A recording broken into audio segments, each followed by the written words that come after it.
अष्टमी संबंधी विविध व्रत। अग्निदेव कहते हैं, मुनि श्रेष्ठ वशिष्ठ, चैत्र मास के शुक्ल पक्ष की अष्टमी को व्रत करें और उस दिन ब्रह्मा आदि देवताओं तथा मातृगणों का जप पूजन करें। कृष्ण पक्ष की अष्टमी को 1 वर्ष श्री कृष्ण की पूजा करके मनुष्य संतान रूपी अर्थ की प्राप्ति कर लेता है। अब मैं कालाष्टमी का वर्णन करता हूँ। यह व्रत माघ शीर्ष मास के कृष्ण पक्ष की अष्टमी को करना चाहिए। रात्रि होने पर व्रत करने वाला स्नान आदि से पवित्र हो भगवान शंकर का पूजन करके गोमूत्र से व्रत का पारण करे। रात्रि को भूमि पर शयन करे। पौष मास में शंभु का पूजन करके घृत का आहार तथा माघ में महेश्वर की अर्चना करके दुग्ध का पान करे।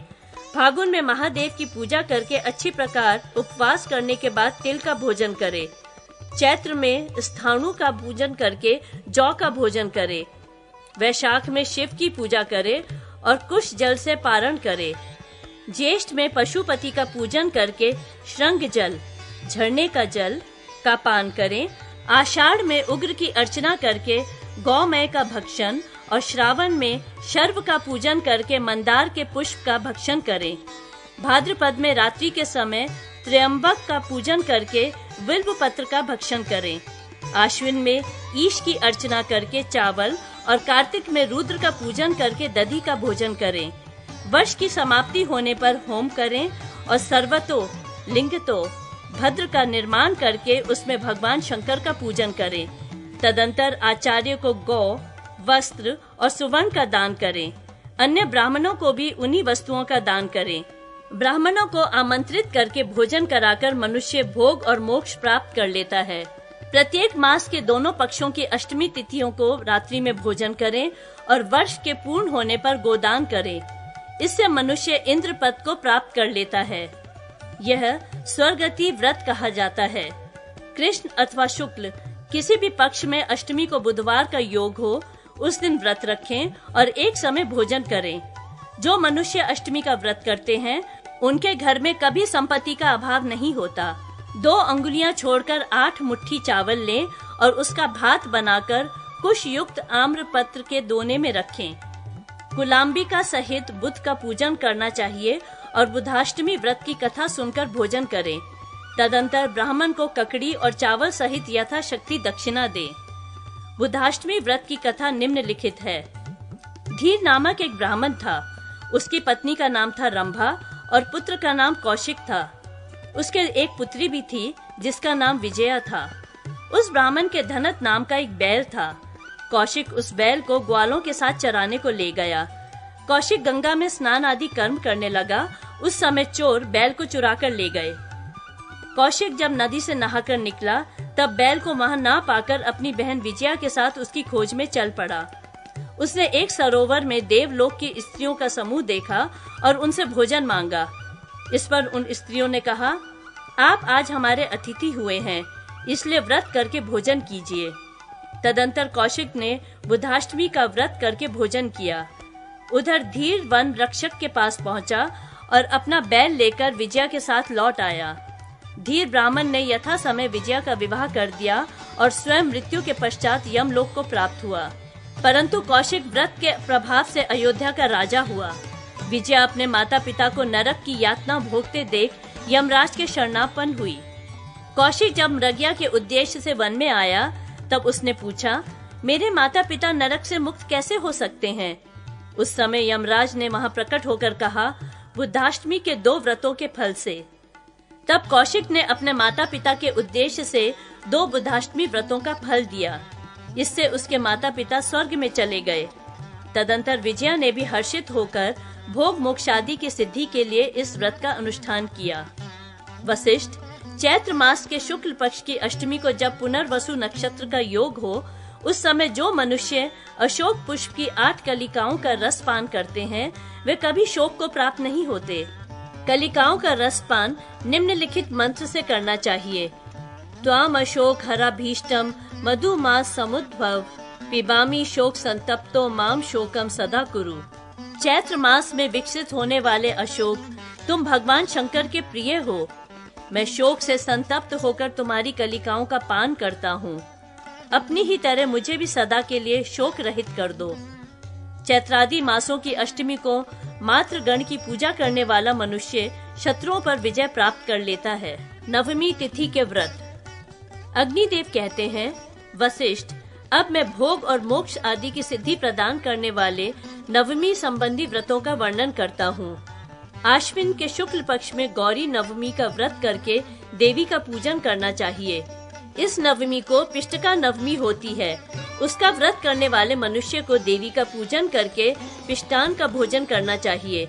आश्विन के शुक्ल पक्ष की जिस नवमी को अष्टमी और मूल नक्षत्र का योग हो एवं सूर्य कन्या राशि पर स्थित हो, उसे महानवमी कहा गया है। वे सदा पापों का विनाश करने वाली है।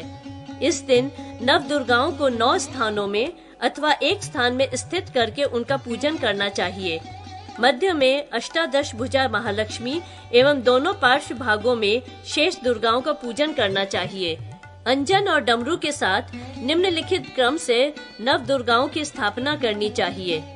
रुद्रचंडा, प्रचंडा, चंडोग्रा, चंडनायिका, चंडा, चंडवती, पूज्या, चंड रूपा और अति चंडिका। इन सबके मध्य भाग में अष्टादश भुजा उग्र चंडा महिष मर्दिनी दुर्गा का पूजन करना चाहिए। ओम दुर्गे दुर्गे रक्षसी स्वाहा, ये दशाक्षर मंत्र है। जो मनुष्य इस विधि से पूर्वोक्त दशाक्षर मंत्र का जप करता है, वह किसी से भी बाधा नहीं प्राप्त करता।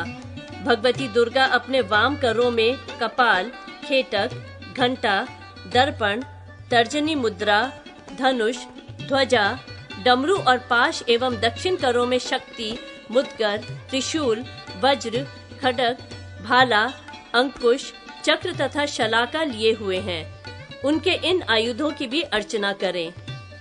फिर काली काली आदि मंत्र का जप करके खड्ग से पशु का वध करें। पशु बलि का मंत्र इस प्रकार है, काली काली वज्रेश्वरी लोहदंडाय नमः। बलि पशु का रुधिर और मांस पूतनाय नमः कहकर नैऋत्य कोण में, पाप राक्षसे नमः कहकर वायव्य कोण में, चरक्य नमः कहकर ईशान कोण में एवं विदारिकाय नमः कहकर अग्नि कोण में उनके उद्देश्य से समर्पित करें। राजा उसके सम्मुख स्नान करे और स्कंद एवं विशाख के निमित्त पिष्ट निर्मित शत्रु की बलि दे। रात्रि में ब्राह्मी आदि शक्तियों का पूजन करे। जयंती, मंगला, काली, भद्रकाली, कपालिनी, दुर्गा, शिवा, क्षमा, धात्री, स्वाहा, स्वधा नमोस्तुते। जयंती, मंगला, काली, भद्रकाली, कपालिनी, दुर्गा, शिवा, क्षमा, धात्री, स्वाहा और स्वधा, इन नामों से प्रसिद्ध जगदम्बिके, तुम्हें मेरा नमस्कार हो। आदि मंत्रों से देवी की स्तुति करे और देवी को पंचामृत से स्नान करा के उनकी विविध उपचारों से पूजा करे। देवी के उद्देश्य से किया हुआ ध्वज दान, रथ यात्रा एवं बलिदान कर्म अभीष्ट वस्तुओं की प्राप्ति कराने वाला है। दशमी तिथि के व्रत। अग्निदेव कहते हैं, वशिष्ठ, अब मैं दशमी संबंधी व्रत के विषय में कहता हूँ, जो धर्म कामादि की सिद्धि करने वाला है। दशमी को एक समय भोजन करें और व्रत के समाप्त होने पर 10 गौओं और स्वर्णमयी प्रतिमाओं का दान करें। ऐसा करने से मनुष्य ब्राह्मण आदि चारों वर्णों का अधिपति होता है। एकादशी तिथि के व्रत। अग्निदेव कहते हैं, वशिष्ठ, अब मैं भोग और मोक्ष प्रदान करने वाले एकादशी व्रत का वर्णन करूंगा। व्रत करने वाला दशमी को मांस और मैथुन का परित्याग कर दे एवं भजन भी नियमित करे। दोनों पक्षों की एकादशी को भोजन न करे। द्वादशी विधवा एकादशी में स्वयं श्री हरि स्थित होते हैं, इसलिए द्वादशी विधवा एकादशी के व्रत का त्रयोदशी को पारण करने से मनुष्य 100 यज्ञों का पुण्य फल प्राप्त करता है। जिस दिन के पूर्व भाग में एकादशी कला मात्र अवशिष्ट हो और शेष भाग में द्वादशी व्याप्त हो, उस दिन एकादशी का व्रत करके त्रयोदशी में पारण करने से 100 यज्ञों का पुण्य प्राप्त होता है। दशमी विधवा एकादशी को कभी उपवास नहीं करना चाहिए, क्योंकि वह नरक की प्राप्ति कराने वाली है। एकादशी को निराहार रहकर दूसरे दिन यह कहकर भोजन करें, पुंडरीकाक्ष, मैं आपकी शरण ग्रहण करता हूँ। अच्युत, अब मैं भोजन करूँगा। शुक्ल पक्ष की एकादशी को जब पुष्य नक्षत्र का योग हो, उस दिन उपवास करना चाहिए। वह अक्षय फल प्रदान करने वाली है और पाप नाशिनी कही जाती है। श्रवण नक्षत्र से युक्त द्वादशी विधवा एकादशी विजया नाम से प्रसिद्ध है और भक्तों को विजय देने वाली है। फागुन मास में पुष्य नक्षत्र से युक्त एकादशी को भी सत्पुरुषों ने विजया कहा है। वह गुणों में कई करोड़ गुना अधिक मानी जाती है। एकादशी को सबका उपकार करने वाली विष्णु पूजा अवश्य करनी चाहिए। इससे मनुष्य इस लोक में धन और पुत्रों से युक्त हो मृत्यु के पश्चात विष्णु लोक में पूजित होता है।